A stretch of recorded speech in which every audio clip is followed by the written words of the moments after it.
നമസ്കാരം. ആസ്ട്രോവാസ്തുവിലേക്ക് സ്വാഗതം. 2024 ജൂലൈ മാസത്തിൽ മിഥുനൻ രാശിക്കാർക്കുണ്ടാകുന്ന ഫലത്തെപ്പറ്റിയാണ് ഞാൻ പരിശോധിക്കാൻ പോകുന്നത്. ആദ്യമായി ഗ്രഹനിലയെപ്പറ്റി സംസാരിക്കാം. മകയിരമര, തിരുവാതിര, പുണർതം മുക്കാൽ നക്ഷത്രങ്ങൾ ചേർന്നതാണ് മിഥുനൻ രാശി.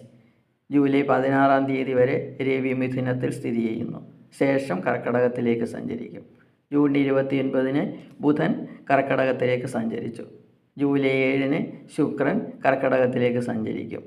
ജൂലൈ 12 കുജൻ ഇടവത്തിലേക്കും സഞ്ചരിക്കും. ഗുരു ഇടവത്തിൽ സ്ഥിതി ചെയ്യുന്നു. ശനി കുംഭത്തിൽ, സർപ്പൻ മീനത്തിൽ, കേതു കന്നിയിലും.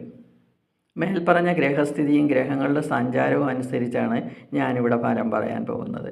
ഗോചര ഫലമാണ് ഞാൻ പറയുന്നത്. പൂർണ്ണമായ ഫലം അറിയണമെങ്കിൽ നിങ്ങളുടെ ജാതകം കൂടി പരിശോധിക്കണം. ആദ്യമായി ആരോഗ്യത്തെ പറ്റി സംസാരിക്കാം. രാശ്യാധിപനായ ബുധൻ ജൂലൈ 19 കർക്കടകൻ രാശിയിലും അത് കഴിഞ്ഞാൽ ചിങ്ങത്തിലുമാണ് സഞ്ചരിക്കുന്നത്. ബുധൻ 2ാം ഭാവത്തിൽ സഞ്ചരിക്കുമ്പോൾ നല്ല ആരോഗ്യവും പലതരത്തിലുള്ള ഭാഗ്യങ്ങളും നൽകുന്നു. ജൂലൈ മാസത്തിൽ രവിയുടെ 1ഉം 2ഉം ഭാവത്തിലുള്ള സഞ്ചാരം ഉദരരോഗം, നേത്രരോഗം, അലർജി എന്നിവയുണ്ടാക്കാൻ സാധ്യതയുണ്ട്.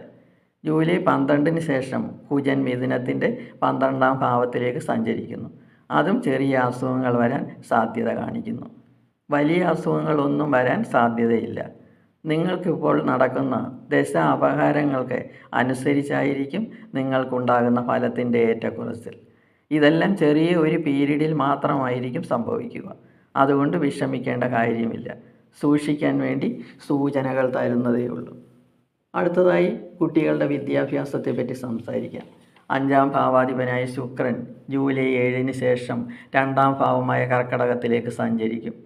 കൂടാതെ ബുധൻ്റെ സ്ഥിതിയും കൂടിയാകുമ്പോൾ കുട്ടികൾക്ക് പഠനത്തിൽ നല്ല ഉത്സാഹവും സന്തോഷവും ഉണ്ടാകും. ഉദ്യോഗാർത്ഥികൾക്ക് വിദ്യ വഴിയും ഗ്രന്ഥരചന വഴിയും വാക്കിൽ കൂടിയും ധനം കയ്യിൽ വരാനുള്ള അവസരം കാണുന്നു. ഇൻ്റർവ്യൂകളിൽ വൻ വിജയമുണ്ടാകും. എഴുത്തുകാർക്കും ചാനലുകളിൽ വർക്ക് ചെയ്യുന്നവർക്കും നല്ല സമയമാണ്. ഇനി കർമ്മഭാവത്തെപ്പറ്റി പറയാം. 10ാം ഭാവാധിപനായ ഗുരു 12ാം ഭാവത്തിലാണ് സഞ്ചരിക്കുന്നത്. ട്രാൻസ്ഫറുകൾ ഉണ്ടാകാൻ സാധ്യതയുണ്ട്. സർപ്പനാണ് 10ാം ഭാവത്തിൽ സ്ഥിതി ചെയ്യുന്നത്. 10ാം ഭാവത്തിൽ സ്ഥിതി ചെയ്യുന്ന സർപ്പൻ നല്ല ഫലം തരും. പ്രവർത്തന രംഗത്ത് നല്ലവണ്ണം ശോഭിക്കും. സ്വന്തം കഴിവുകൊണ്ട് പല ജോലികളും ചെയ്യാൻ കഴിയും. വരുമാനം ഉണ്ടാകുകയും ചെയ്യും. നല്ല പ്രശസ്തിയും കിട്ടും. വിദേശ പണം കയ്യിൽ വരാനുള്ള യോഗം കാണുന്നുണ്ട്. ഇനി ദാമ്പത്യ ജീവിതത്തെ പറ്റി പറയാം. 7ാം ഭാവാധിപനായ ഗുരു 12ാം ഭാവത്തിലാണ് സഞ്ചരിക്കുന്നത്. ഔദ്യോഗിക കാര്യങ്ങൾക്കായി ദമ്പതികൾ അകന്നു നിൽക്കേണ്ടി വരും. മാസത്തിൻ്റെ ആദ്യ വാരത്തിൽ ചെറിയ വഴക്കുകൾ ഉണ്ടാകാതിരിക്കാൻ ശ്രമിക്കുക. ജൂലൈ 12 വരെ കുജൻ്റെ വീക്ഷണം മിഥുനത്തിൻ്റെ 2ാം ഭാവമായ കർക്കടകത്തിലേക്ക് വരുന്നുണ്ട്. അതുകൊണ്ടാണ് പറഞ്ഞത്.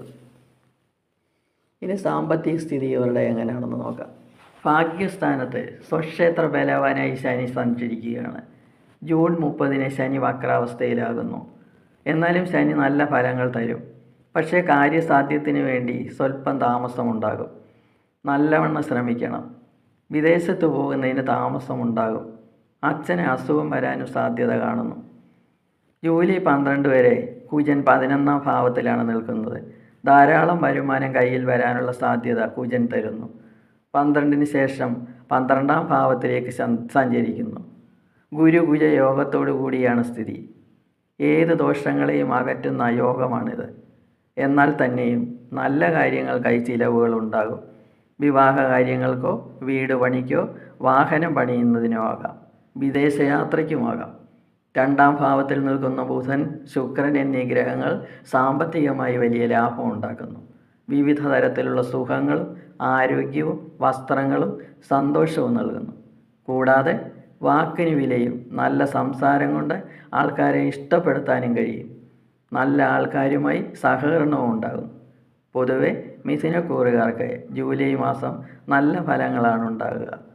ദോഷപരിഹാരങ്ങൾക്കായി മഹാവിഷ്ണു ക്ഷേത്രത്തിൽ ദർശനം നടത്തുക. എല്ലാവർക്കും നന്മകൾ നേർന്നുകൊണ്ട് നിർത്തുന്നു. ഇനി അടുത്ത വീഡിയോയുമായി വരാം. വീഡിയോ ഇഷ്ടപ്പെട്ടെങ്കിൽ സബ്സ്ക്രൈബ് ചെയ്യുക. സംശയങ്ങൾക്ക് വാട്സപ്പ് നമ്പറിൽ ബന്ധപ്പെടുക.